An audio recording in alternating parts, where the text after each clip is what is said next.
Just forgot the mic was muted there. Hello, everyone. Welcome to the Truthcast show.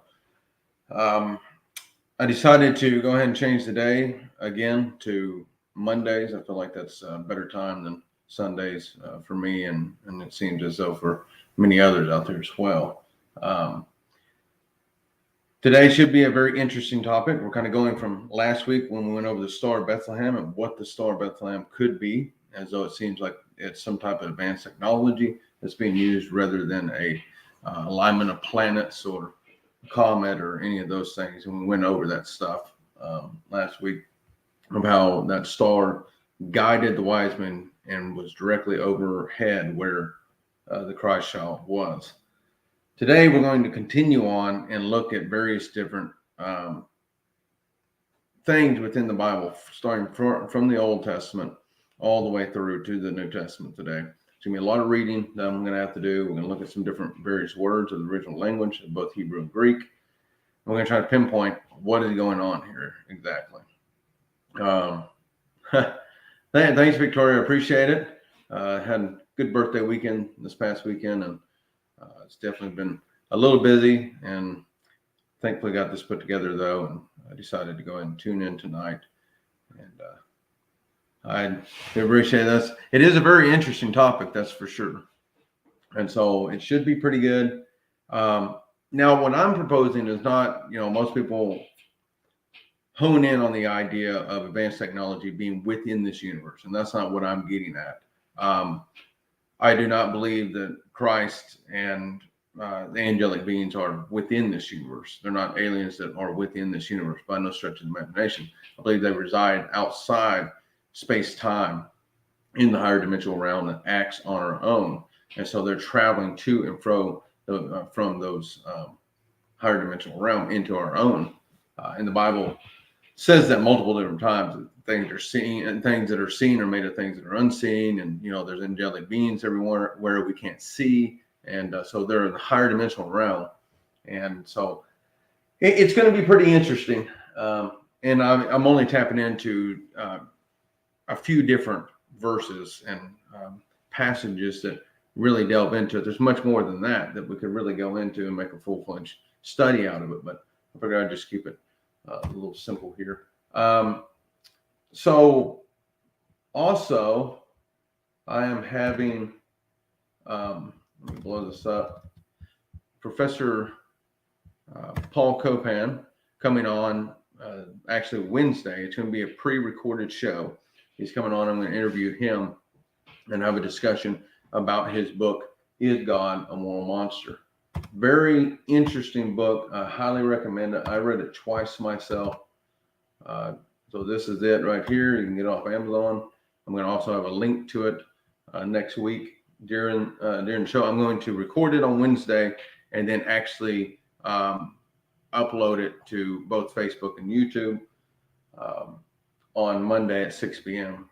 as the usual showing. So that's the only time he had available.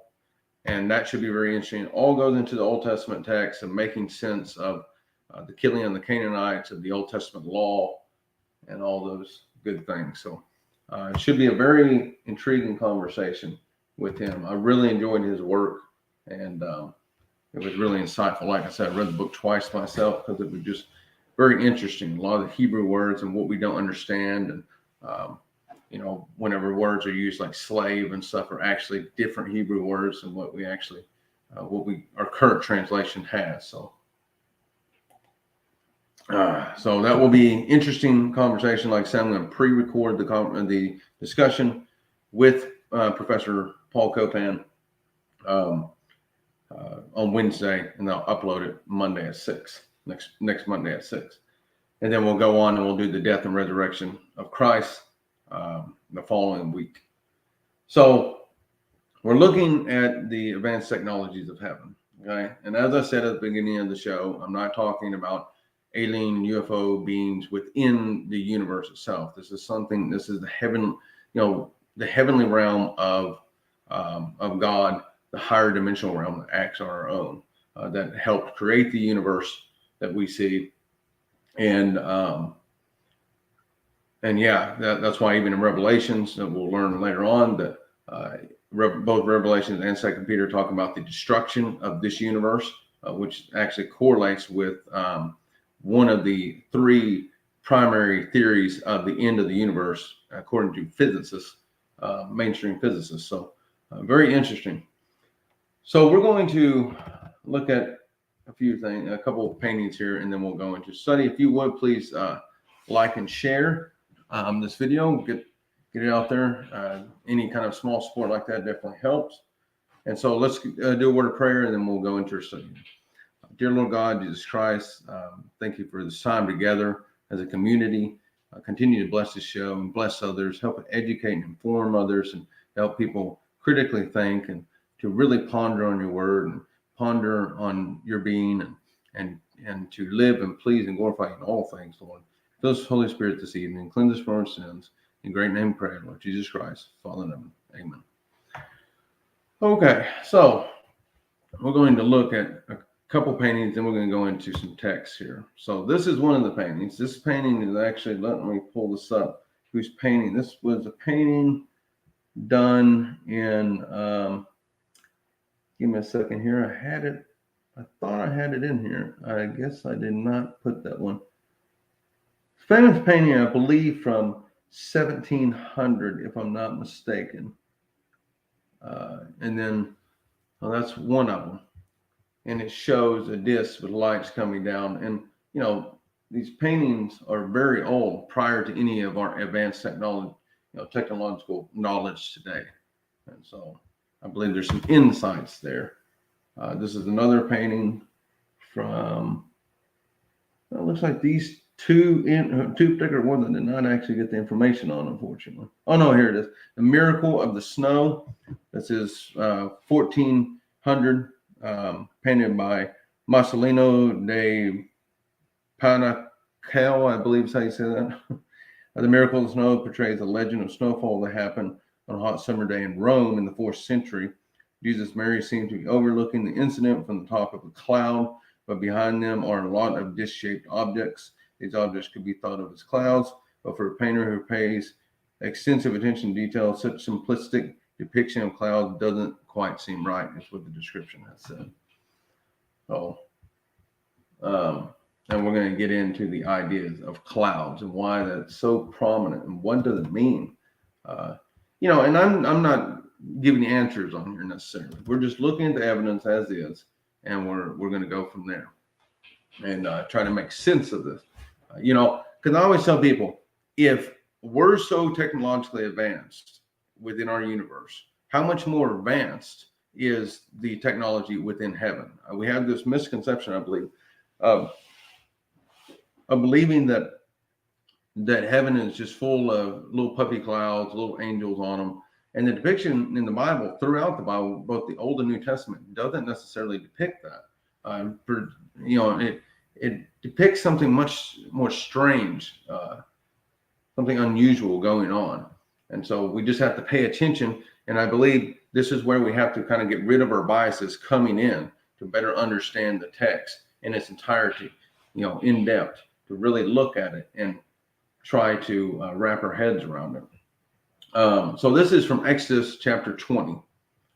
This is when they're at Mount Sinai and they see the presence of the Lord. This is where we're going to start, and then we're going to go through the text at that point, through the Old Testament on through the New Testament. It says, now all the people witnessed the thunderings, the lightning flashes, the sound of the trumpet, and the mountain smoking. When the people saw it, they trembled and stood afar off. And they said to Moses, you speak with us, and we will hear. But let not God speak with us, lest we die. Moses said to the people, do not fear, for God has come to test you, and that his fear may be before you, so that you may not sin. For the people stood afar off, but Moses drew near the thick darkness where God was.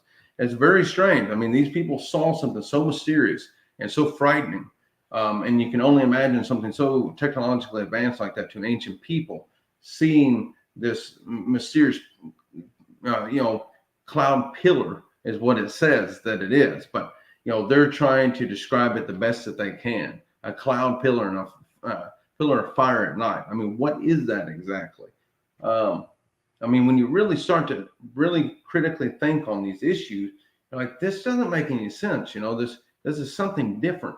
what we're witnessing here. We're going to see this a lot more as we go along. And this is, I believe, is the cloud. No, it's just fire. So let me see, where was I going to go? We got, because there's an, let me see. These things are real small and hard for me to even see. So let me go ahead and try to find this thing right quick. Trying to find numbers. Yeah, okay. All right, here we go. And then we'll go right back to Exodus real quick. This is number 9, verse 15. It says, now on the day that the tabernacle was raised up, the cloud covered the tabernacle, the tent of the testimony, from evening until morning. It was above the tabernacle like the appearance of fire. It wasn't actually fire. That's the interesting thing when they say it was like the appearance of fire. It wasn't necessarily fire in and of itself. It was just the appearance.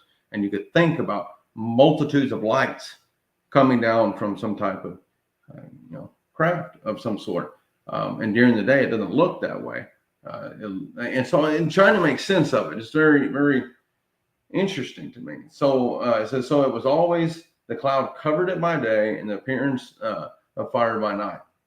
Remember, the cloud was taken up from above the tabernacle. After that, children of Israel would journey, and in the place where the cloud settled, so it would literally ascend and descend.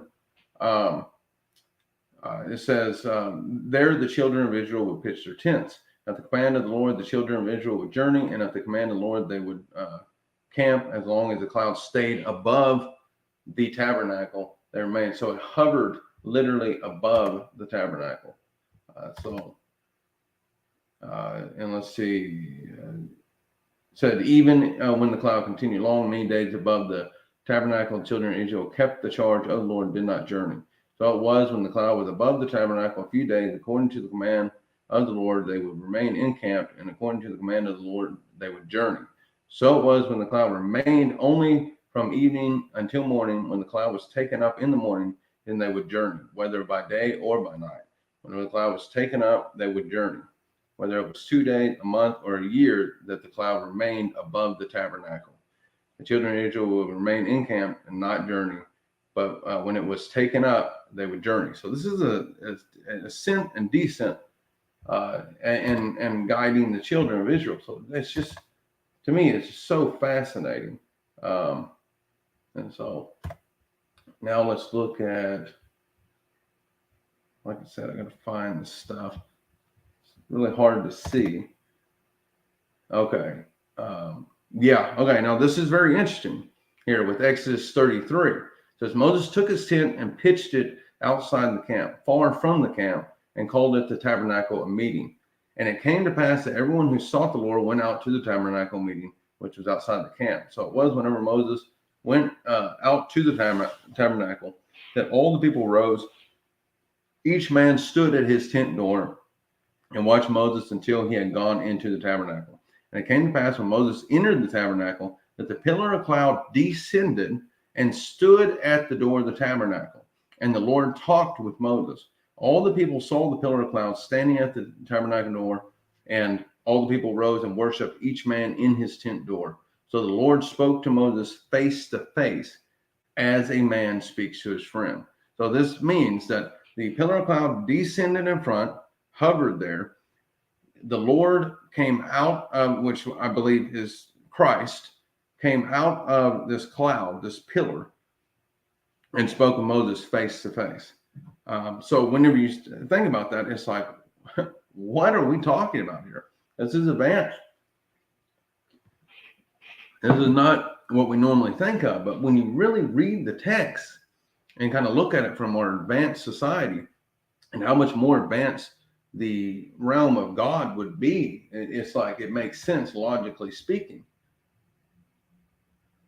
Let's see here. Oh, and we got to go to Deuteronomy 31. It says, Then the Lord said to Moses, Behold, the days approach when you must die. Call Joshua and present yourselves in the tabernacle meeting that I may inaugurate him. And Moses and Joshua went and presented themselves in the tabernacle meeting. Now the Lord appeared at the tabernacle in a pillar of cloud, and the pillar of cloud stood above the door of the tabernacle.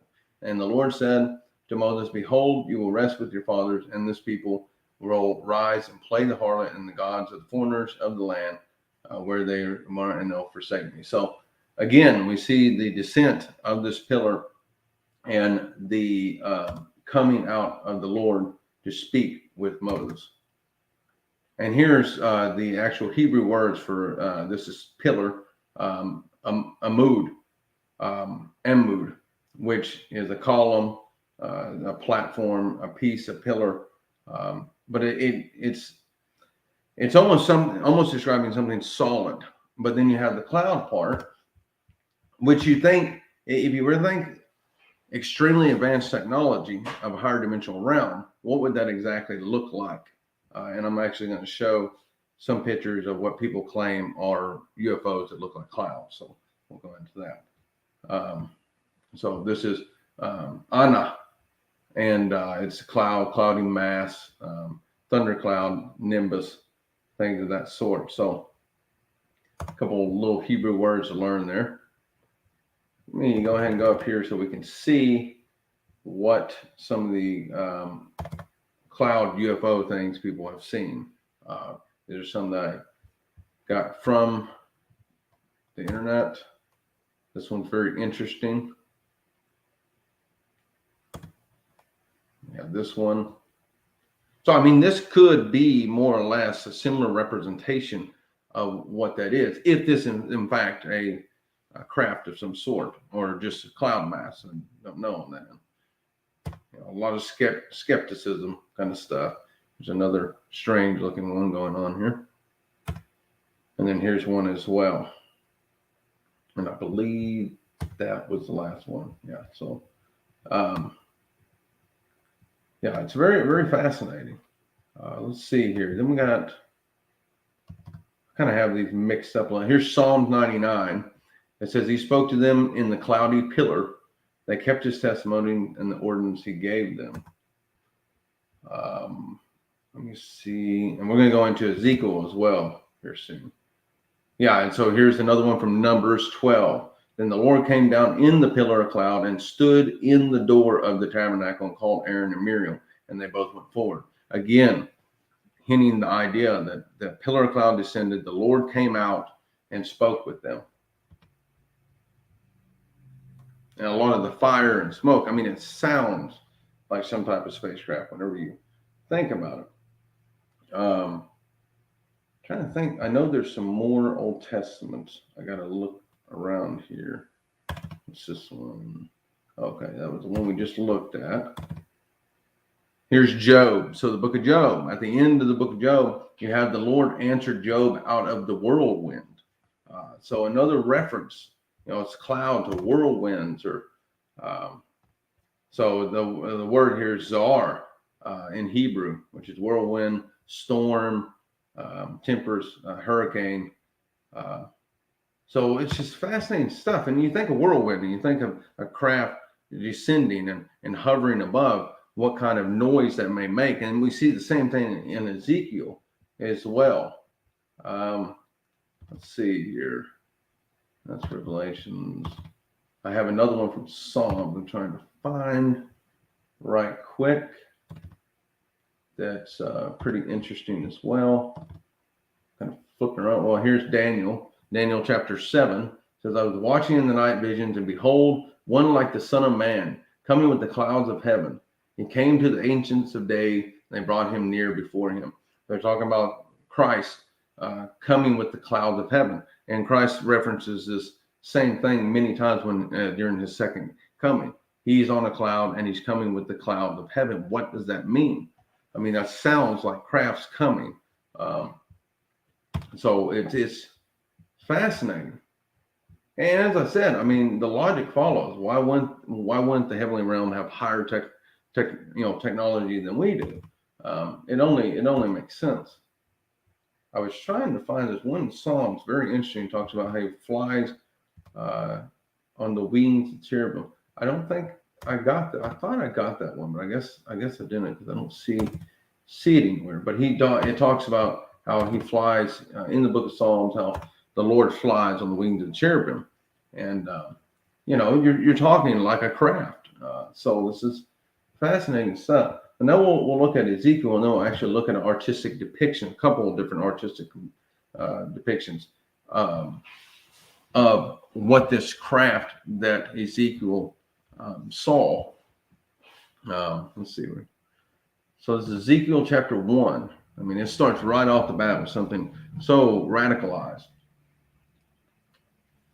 It says, "Now it came to pass in the 13th year, in the 4th month, on the 5th day in the month, as I was among the captives by the river Chebar, that the heavens were open, and I saw visions of God. On the 5th day of the month, which was in the 5th year of King, I can't even remember how to pronounce his name, Yoshijin, we'll just say that, captivity, the word of the Lord came expressly to Ezekiel the priest, the son of Buzi, in the land of the Chaldeans by the river Chebar, and the hand of the Lord was upon him there." But you see that it says the heavens were open, and I saw visions. So he's looking in the sky, and then there's something that descends before him. And again, we see the term whirlwind here in verse 4. It says, "Then I looked, and behold, a whirlwind was coming out of the north, a great cloud with raging fire engulfing itself, and brightness was all around it, and radiating out of its midst like the color of amber out of the midst of the fire. Also from within it came the likeness of 4 living creatures." And this was their appearance.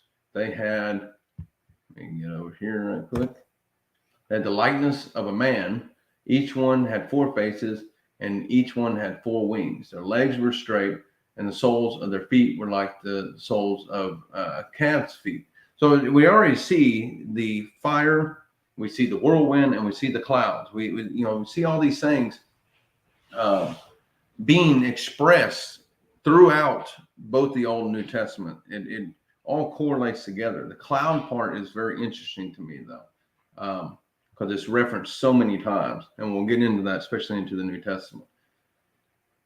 It says, the hands of a man were under their wings on their 4 sides, and each of the 4 had faces and wings. Their wings touched one another. The creatures did not turn when they went, but each one went straight forward.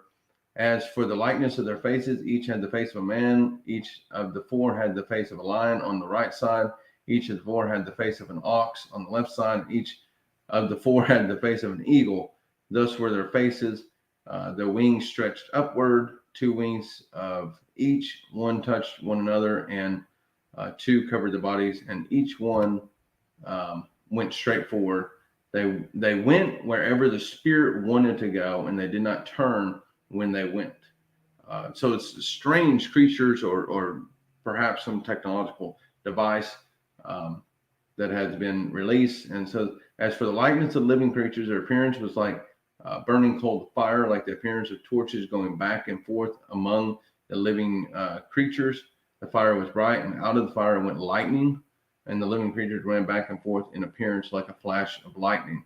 Now as I looked at the living creatures, behold, a wheel was on the earth beside each living creature with its 4 faces. So these are, I mean, they sound like, some type of vehicle that's going here.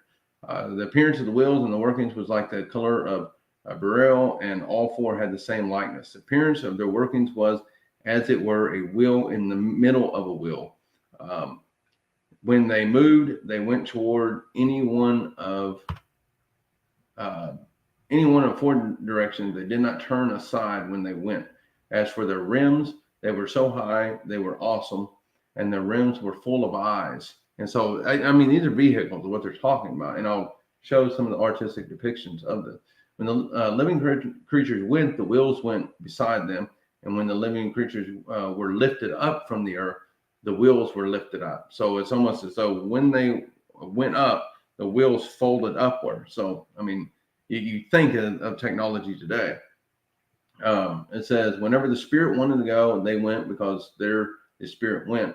And the wheels were lifted together with them, for the Spirit of living creatures was in the wheels. And so it's the power, the power of these vehicles is what he's talking about.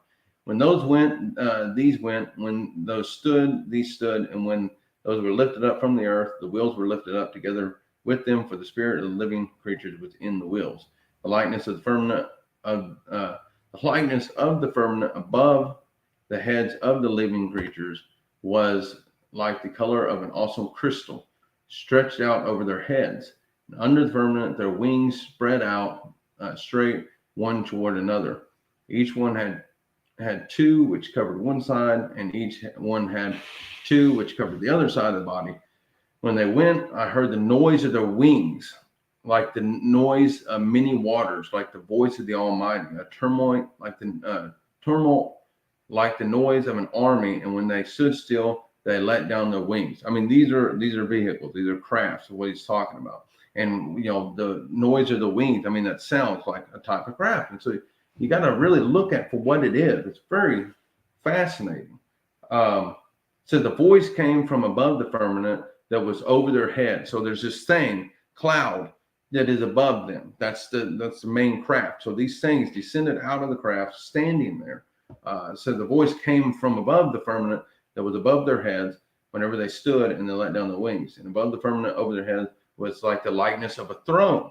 You see, this is the main craft itself, in appearance like a sapphire stone. On the likeness of the throne was the likeness of the appearance of a man high above it. Also from, we're almost done. Likeness stone. On the likeness stone was the also from the appearance of his waist and upward, I saw as it were the color amber, with the appearance of fire all around within it. And from the appearance of his waist and downward, I saw as it were the appearance of fire with brightness all around. Like the appearance of a rainbow in a cloud on a rainy day, so was the appearance of the brightness all around it. This was the appearance of the likeness of the glory of the Lord. So when I saw it, I fell on my face, and I heard a voice of one speaking. And so, you read these texts and you're like, wait a minute here. Something is seriously going on that we need to take into consideration. And as I said before, I do not believe that it is, speaking of beings within the universe, highly advanced, intelligent life from another planet. I believe this is higher dimensional realm, what we're dealing with here. How they travel, we don't know how they travel in and out of these higher dimensional realms. And it may require advanced technology as such. So that's where, let's see, I'm trying to think if there's any more Old Testament deals here. I don't think there is. I think that does it for now. I'm trying to make sure there.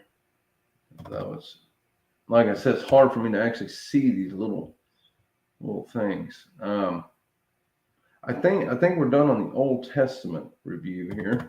Now we can actually go ahead and look at, let's look at the artistic depictions here of what Ezekiel saw. So here's one on that end. And you see the craft up here, the wheel in the middle of the wheel. So almost sort of like the modern day depiction of an atom. Very interesting design. That's one design. This guy actually, I remember learning about him before. You can actually get his book.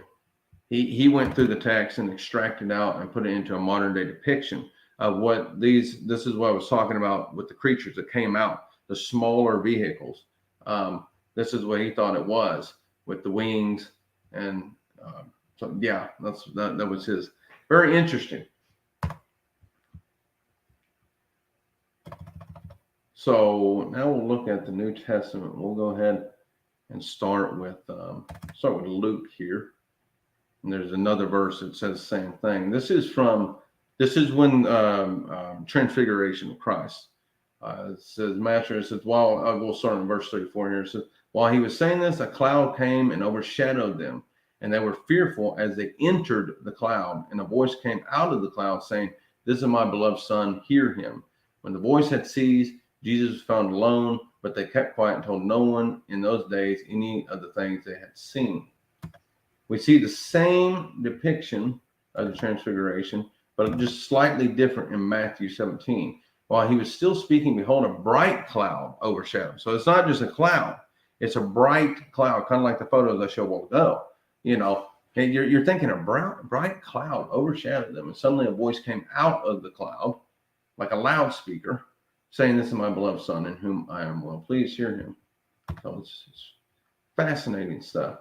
And I mean, the cloud thing you hear continuously. And this is where he's talking about the second coming. It said, Jesus said, "I am, and you will see the Son of Man sitting at the right hand of the power and coming with the clouds of heaven." Why would it be clouds of heaven? Other than transport angelic beings within the clouds, within those, it's just, very fascinating stuff. And like I said, I'm just trying to get people to really critically think and consider this stuff, and not cast it aside. We'll get into that here in a second.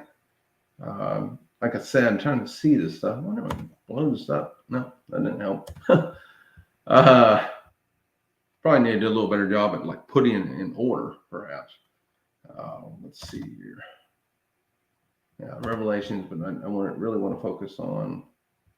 I think this is, it said in Matthew 26, verse 64, Jesus said to him, "It is as you said. Nevertheless, I say to you, hereafter you will see the Son of Man sitting in the right hand of power and coming on the clouds of heaven." Again, clouds of heaven. What are these exactly? This is interesting. So this is, hey, Kim, thanks for tuning in. I appreciate it. Hope all is well on your end. So in Acts 1, verse 9, starting here, it says, "Now when he had spoken these things, while they watched, he was taken up, and a cloud received him out of their sight." So, like the modern day depiction of a UFO craft, literally transporting someone up into the deal. I was trying to figure out the exact word. And it says, "While they looked steadfastly towards heaven, as he went up, behold, two men stood by them in white apparel, who also said, 'Men of Galilee, why do you stand gazing up into heaven? The same Jesus who was taken up from you into heaven will so come in like manner as you saw him go into heaven.'" So again, the cloud, the craft of some sort, taking him up. And for those tuning in, like Kim, we were talking. I was talking about earlier. I'm not sure how long you'd actually been watching, but I'm not stating that Christ or any of them are UFOs, like within this universe. They're from the heavenly realm, which is a higher dimensional realm that acts on our own. This is something much more different than creatures that live within our own universe. Christ and the Father had created this universe, and the Bible also talks about how the universe will end and the new one will be created in its place, and that's where we'll dwell, and that's where the New Jerusalem descends. And we'll get into that here in a moment. So I'm by no means saying that they're alien beings from another planet. That's not what I'm getting at. I'm just saying the higher dimensional realm, they logically following have higher means of technology than what we do here on Earth. Within this universe, of course, the logic would follow as such. And here's the Greek word for cloud. I just like to show these things. Nephele, which is a cloud, cloudiness. Again, it's just a whole reference to constantly the cloud issue coming up and what that means. And why would he come with the clouds of heaven? What would that mean exactly? Other than some type of crafts transporting angelic beings. I mean, it just the logic when you're looking at it, you're like, that doesn't make any sense for it to just be random clouds with nothing in them or anything as such. So, okay, here we go. Let's see where we're at here. Oh, this is Ezekiel again. I forgot about this. So Ezekiel 10 has some interesting things. It says, "And I looked, and there in the firmament that was above the head of the cherub," again, this big firm cloud that was above the head of the cherubim, "there appeared something like a sapphire stone, having the appearance of the likeness of a throne. Then he spoke to the man clothed with linen, and he said, 'Go in among the wheels under the cherub, fill your hands with coals of fire from among the cherubim, and scatter them over the city.' And he went in as I watched. Now the cherubim were standing on the south side of the temple when the man went in, and the cloud filled the inner court. Then the glory of the Lord went up from the cherub and paused over the threshold of the temple. So something ascended, paused, hovered there, and it says, and paused over, and the house was filled with clouds, and the court was full of the brightness of the Lord's glory, and the sound of the wings of the I'm messing up here of it says and the sound of the wings of the cherubim was heard even in the outer court, like the voice of the Almighty God when He speaks. So it's talking about that loud deal that sounds like some, engine-like to a certain extent. So that's interesting. Let me look here. Like I said, these things are kind of scattered a little, so I gotta kind of maneuver myself here to see exactly where I'm at. Do bear with me. I try to figure out here. Well, here's Revelations 14. It says, "Then I looked, and behold, a white cloud, and on the cloud sat one like the Son of Man, having on his head a golden crown, and in his hand a sharp sickle." And we also hear about when Elijah didn't die and he was taken up, that a fiery chariot came in and grabbed him and took him up. And so, again, you see this strange things of Revelations 11. And so this is with the two witnesses after they die and then they're resurrected the third day. It says, "And they heard a loud voice from heaven saying to them, 'Come up here.' And they ascended to heaven in a cloud, and their enemies saw them." So apparently that's what we're going to see during the tribulation era as far as that goes. Daniel, I was thinking I had, I have Revelations. Man, I got this thing kind of scattered here. Trying to see. Yeah, and so again in Luke 21, verse 27, it says, "Then they will see the Son of Man coming in a cloud with power and great glory." Same thing in Matthew chapter 24 when he's talking about the second coming, that He'll come on the clouds and He'll send His angels and gather His elect. How are they gathering? I'm assuming in the clouds. So that's how the rapture will occur, taken up into clouds. And what that means exactly, how is that depicted, is very interesting. I wanted to go over Revelations. I'm trying to find it. I wanted to go over the New Jerusalem. I just have to find it, and we'll be all good at this point. I'm not sure exactly where I put that.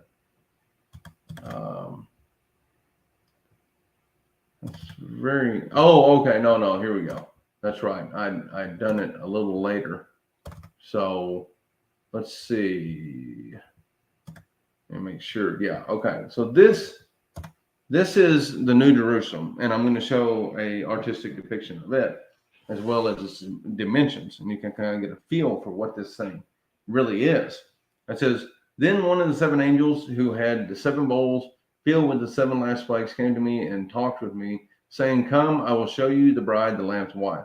And carried me away in the spirit to a great and high mountain and showed me the great city, the holy Jerusalem, descending out of heaven from God." Which I find interesting. He carried me away in the spirit. And what does that mean exactly? He took him somewhere and showed him the New Jerusalem descending out of heaven. It says, "Having the glory of God, her light was like the most precious stone, like a jasper stone, clear as crystal.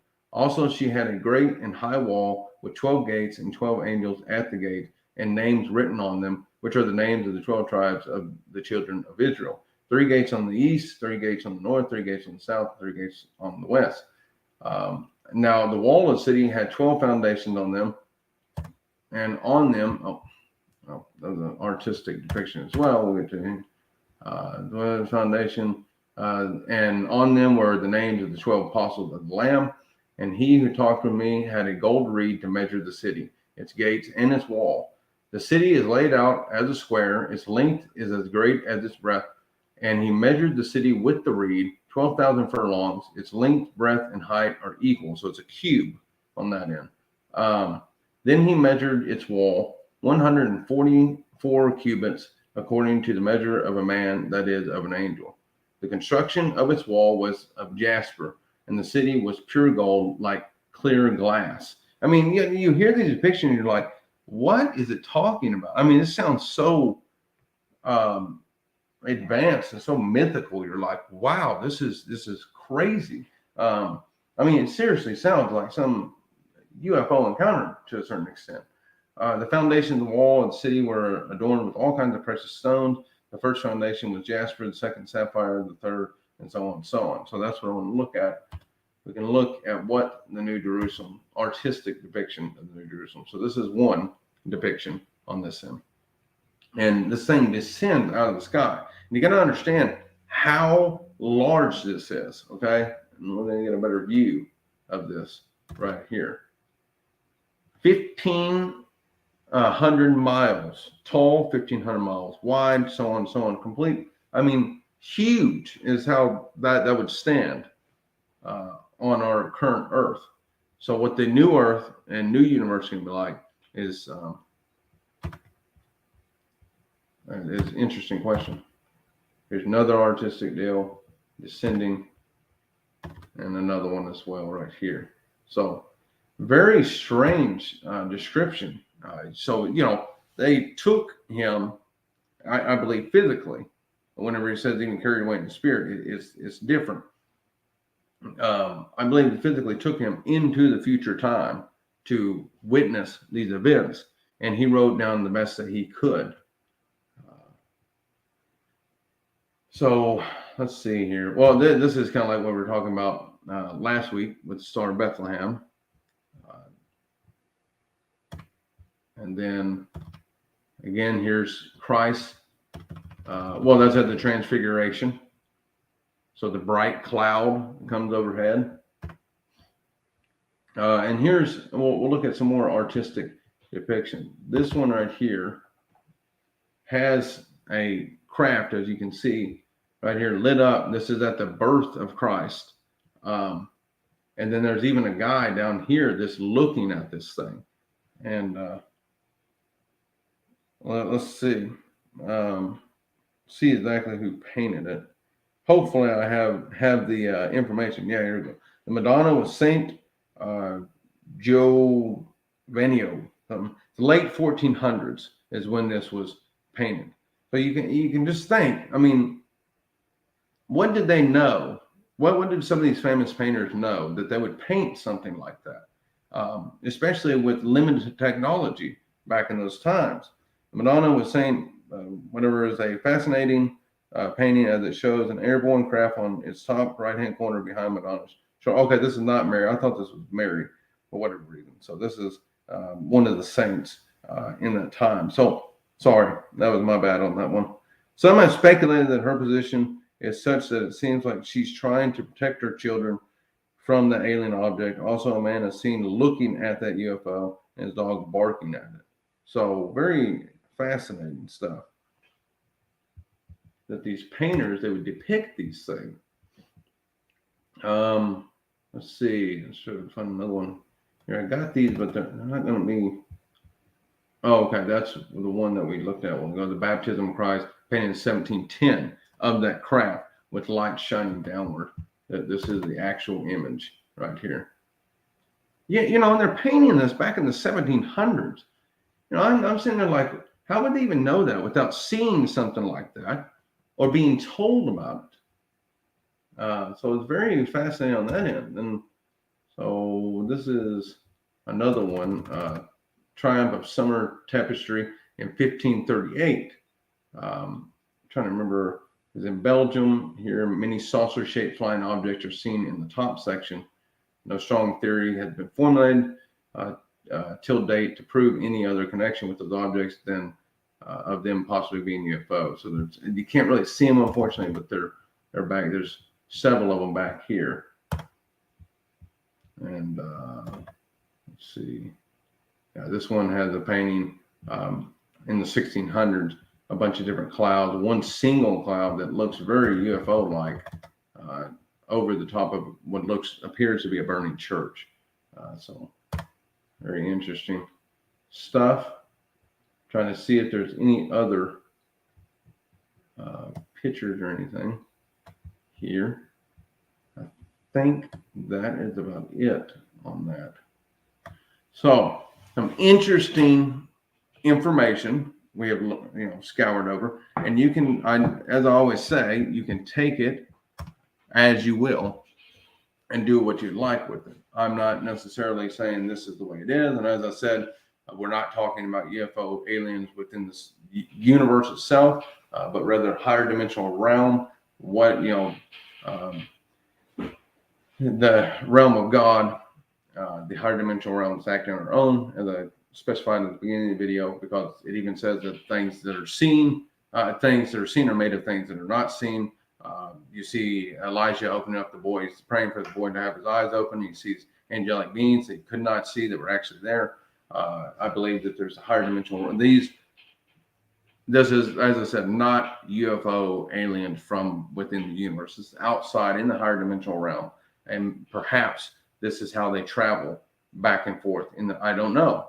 I'm just putting out some information and let everyone kind of play with it and add it in how they would like. So I hope everyone got a little kick out of it. I hope you enjoyed it. And again, we're going to have this Wednesday, I'm going to pre-record interview with Professor Paul Copan. He's going to be on the show, and I'm going to upload on both Facebook and YouTube the conversation that we have on Monday at 6 p.m. next Monday. So that's going to happen this Wednesday. Him and I are going to have a conversation really over his book, as well as any other theological things we can think of. Is God a Moral Monster? It's a wonderful book. Highly recommend getting it. I've read it a couple of times, and it really helps make sense of Old Testament law, the killing of the Canaanites and the Mennonites and things as such. So he really brings to light a lot of different things. So it should be an interesting conversation. Really looking forward to it, and hope everyone else is as well. Again, thank you for watching. Hope you really enjoyed. If you have any questions or even prayer requests, reach out to me. Please like and share. Hopefully get some more people on the show and help educate and inform and get some insight. And if you would like to help support my work, you can donate through PayPal. The link is in the description, or Patreon. You can also check out my website or my books on Amazon. All the links are in the description. Again, I really appreciate everyone's support. Kim, thank you for tuning in. Victoria, thank you for tuning in. Really do appreciate you guys. Kind of a small group, but I see it growing from here, and it should be good. I'm really excited. So really excited for this next week, as well as the death and resurrection of Christ. Should be a good deal. We're going to look at the Shroud of Turin, some of the new latest technology that's been done on the dating of the Shroud of Turin, as well as many other things. So should be really cool. Again, thank you all. Hope you have a wonderful rest of your week, and God bless.